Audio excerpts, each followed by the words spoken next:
கர்த்தருடைய பரிசுத்த நாமத்திற்கு மகிமை உண்டாவதாக. ஆண்டவரும் இரட்சகருமாயிருக்கிற இயேசு கிறிஸ்துவின் விலையேறப்பெற்ற நாமத்தில் உங்கள் அனைவருக்கும் எங்களுடைய அன்பின் நல்வாழ்த்துக்களை மகிழ்ச்சியோடு தெரிவித்துக் கொள்கிறோம்.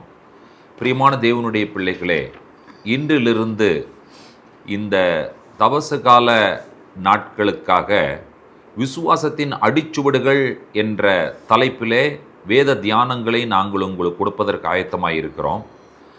இந்த நாட்களினுடைய முடிவிற்கு பிறகு சங்கீதங்களினுடைய தொடர் தியானங்கள் உங்களுக்கு நிச்சயமாய் வரும் என்பதை சொல்லிக்கொள்ள விரும்புகிறோம்.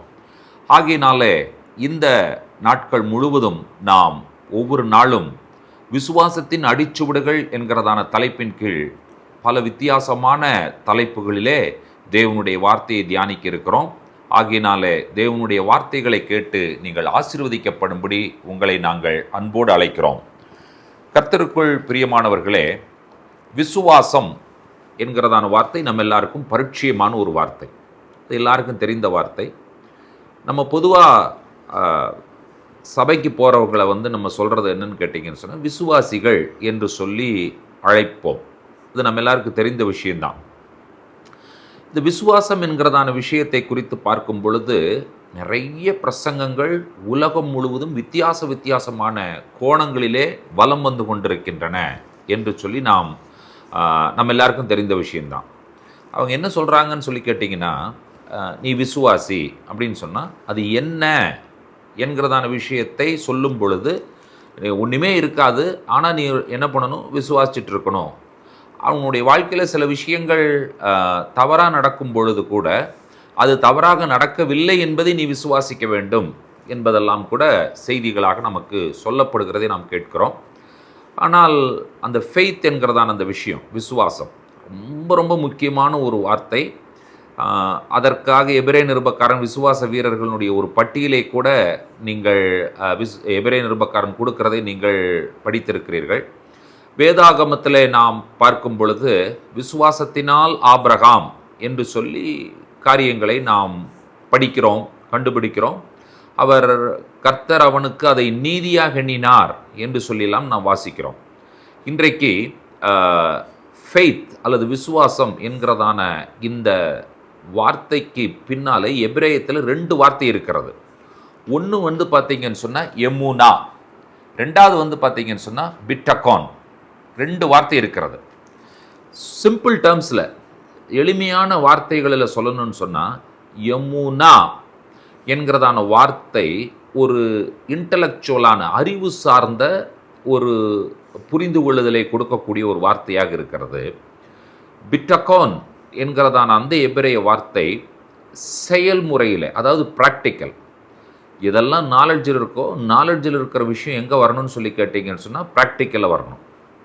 இந்த எமுனாங்கிற வார்த்தை இருக்குல்ல, இந்த எமுனாங்கிற வார்த்தையிலிருந்து வந்தது தான் ஆமேன் என்கிறதான வார்த்தை. இப்போது நம்ம ஜெபிக்கிறோம், ஜெபித்து முடித்த உடனே நம்ம சொல்லுகிற வார்த்தை என்னன்னு கேட்டிங்கன்னு சொன்னால் ஆமேன். அதை எப்படி முடிக்கிறோன்னு கேட்டிங்கன்னா, ஆண்டவராய் இயேசு கிறிஸ்துவின் நாமத்தில் வேண்டிக் கொள்ளுகிறோம் பிதாவே.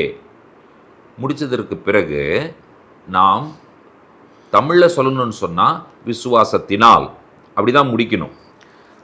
ஆனால் நாம் எபிரேயத்தில் சொல்லுகிறோம், என்ன சொல்லுகிறோம்? ஆமேன் என்று எபிரேயத்தில் சொல்லுகிறோம். அதனுடைய உண்மையான பொருள் என்ன? பை ஃபெய்த், விசுவாசத்தினால். எவ்வளோ பெரிய ஜெபம் பண்ணுறோம், ஜெபம் பண்ணும்பொழுது பை ஃபெய்த். இப்போ மக்களை பாருங்கள், ஜெபித்து கொண்டிருக்கும் பொழுது இடையில் மக்கள், அதாவது அவர்கள் பரவசப்படுகிற வண்ணமாகவோ இல்லாவிட்டால் தேவனுடைய வார்த்தை அவர்கள் கேட்டு அவர்கள் உள்ளத்தில் ஒரு சந்தோஷம் வரும் பொழுதோ என்ன சொல்லுவாங்க? ஆமேன் சொல்லுவாங்க. பிரசங்கிமார் பிரசங்கம் பண்ணும் பொழுது நீங்கள் கேட்டிருக்கலாம், ஒரு ஆமேன் சொல்லுவீங்களா? ஒரு ஆமேன் சொல்லலாமே, ஏன் ஒரு ஆமேன் கூட சொல்ல மாட்டேங்கிறீங்க? இதெல்லாம் பார்த்தீங்கன்னு சொன்னால் மக்களுக்கு இது ஏதோ ஒரு வித்தியாசமான ஒரு சவுண்டு, ஒலி எழுப்புவதை போல தோன்றுகிறது. ஆனால் யமுனா என்கிறதான அந்த எபிரேய வார்த்தை ஃபெய்த், விசுவாசம், இன்டலெக்சுவலா, அதாவது அறிவு சார்ந்த.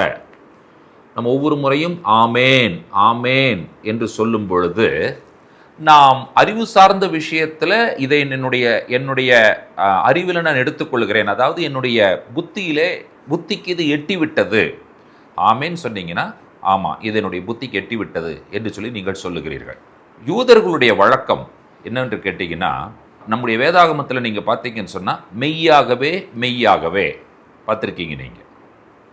அதை ஆங்கிலத்தில் போகும்பொழுது வெரிலி வெரிலி என்று சில டிரான்ஸ்லேஷன் சொல்லுகிறது, சில மொழிபெயர்ப்புகள் ட்ரூலி ட்ரூலி என்று சொல்லுகிறதை நீங்கள் கவனிக்கிறீர்கள். அப்போ உண்மையாகவே உண்மையாகவே. ஆனால் இது எபிரேய வார்த்தை என்னன்னு கேட்டிங்கன்னு சொன்னால் ஆமேன் ஆமேன், பை ஃபெய்த் பை ஃபெய்த். எந்த ஒரு ஸ்டேட்மெண்ட்டும் 2 முறை ஆமேன் என்கிறதான வார்த்தையோடு ஆரம்பமாகிறது என்று சொன்னால் யூதர்கள் ரொம்ப ஸ்டாண்ட் ஸ்ட்ரெயிட் உட்கார்ந்துக்குவாங்க. அதாவது அவர்கள் மிகுந்த கவனத்துடன் கேட்பார்கள். வேதாகமத்தில் எங்கேயெல்லாம் வெரிலி வெரிலி என்கிறதான வார்த்தை வருகிறது என்பதை நீங்கள் கவனித்து பார்த்தால் அங்கே ஆமேன் ஆமேன் என்கிறதான வார்த்தைகளை நீங்கள் கண்டுபிடிக்கலாம். அதுதான் எபிரேய வார்த்தை. அப்படின்னா அது ரொம்ப முக்கியமான வார்த்தை என்பதை நாம் புரிந்திருக்கிறோம், என்பதை நாம் புரிந்து கொள்ள வேண்டும். இப்போது யமுனா இன்டலெக்சுவல், பிட்டகோன் அப்படின்னா ப்ராக்டிக்கல். அதாவது நம்முடைய ஞானத்திலே சில விஷயங்களை நாம் எடுத்துக்கொள்ளாமல் செயல்பாட்டிலே சில விஷயங்களை கொண்டு வர முடியாது. போய் உட்கார்ந்து கிளாஸ் ரூமில் கற்றுக்கொள்ளும் பொழுது நம்முடைய அறிவு விருத்தி அடைகிறது. விருத்தியடைந்த அறிவை நாம் என்ன செய்கிறோம் என்று சொன்னால் செயல்பாட்டிற்கு செயல்முறைக்கு நாம் கொண்டு வருகிறோம். யமுனா என்னவாக மாற வேண்டும் என்று சொன்னால் பிட்டகோன் என்கிறதான அந்த நிலைமைக்கு வர வேண்டும். ஓகே, இப்போது வேதாகமத்தில் தோரா இருக்கிறது. நம்ம எல்லாருக்கும் தெரியும், தோரா ரொம்ப மிக முக்கியமான பகுதி, வேத பகுதி, 5 ஆகமங்கள். என்னுடைய கேள்வி என்னவென்று சொன்னால், தோராவிலே தேவன் மேல் விசுவாசம் வை என்று சொல்லுகிற கட்டளை எங்கேயாவது இருக்கிறதா? தோராவில் மொத்தம் 613 கட்டளைகள் இருக்கிறது என்பதை நாம் அறிந்திருக்கிறோம். அதில் 248 கட்டளைகள் நேர்மறையான கட்டளைகள். That means positive. What you mean by that positive? Do, செய், செய், செய் என்று சொல்லுகிற கட்டளைகள் 248 கட்டளைகள். செய்யாதே, செய்யாதே என்று சொல்லுகிற கட்டளைகள் எதிர்மறையான கட்டளைகள். அவைகள் 365 கட்டளைகள். மொத்தம் 613 கட்டளைகள். இந்த கட்டளைகளில் எங்கேயாவது நீ விசுவாசி என்கிறதான ஒரு கட்டளை இருக்கிறதா என்று சொல்லி நீங்கள் கேட்டுப்பார்கள். ஆனால் நாம் விசுவாசிக்க வேண்டும் என்பதற்கான ஸ்டேட்மெண்ட் அங்கே கொடுக்கப்பட்டிருக்கிறது. உதாரணமாக நீங்கள் வாசியுங்கள், யாத்திராகமம் 20ஆம் அதிகாரம் 1வது வசனத்தை. தேவன் பேசி சொல்லிய சகல வார்த்தைகளும் ஆவன. இதை ஹா டெபாரீம் என்று சொல்லுகிறார்கள். அப்படின்னா இது கமாண்ட்மெண்ட் கிடையாது. தேவன் பேசி சொல்லிய சகல வார்த்தைகள். These are the words of the Lord. இதிலே நாம் என்ன புரிந்து கொள்கிறோம் என்று சொன்னால், இதை 10 கட்டளைகள் என்று சொல்லி நீங்களும் நானும் பெயர் கொடுத்திருக்கிறோம். ஆனால் இவைகள் ஸ்டேட்மெண்ட். இந்த ஸ்டேட்மெண்ட்டை நீங்கள் படிக்கும் பொழுது நீங்கள் என்ன செய்ய வேண்டும் என்று சொன்னால், தேவன் ஒருவர் இருக்கிறார் என்று சொல்லி நீங்கள் இன்டலெக்சுவலாக புரிந்து கொண்டு அவரை ப்ராக்டிக்கலாக நீங்கள் விசுவாசிக்கணும். So when you read, that is Yamuna. When you apply, that is Bitakon. இதில் என்ன சொல்லப்பட்டிருக்கிறது? 2வது வசனம், உன்னை அடிமைத்தன வீடாகிய எகிப்து தேசத்திலிருந்து புறப்பட பண்ணின உன் தேவனாகிய கர்த்தர் நானே. I am the Lord your God. உன் தேவனாகிய கர்த்தர் நானே. அனோக்கி யெகோவா எலோஹேக்கா. இது எப்படி கட்டளையாக முடியும்? கட்டளை கிடையாது. ரம்பம் என்று சொல்லுகிற யூத ரபி, ஒரு பெரிய ஸ்காலர், மாய்மானிடஸ் என்று சொல்லுவார்கள்.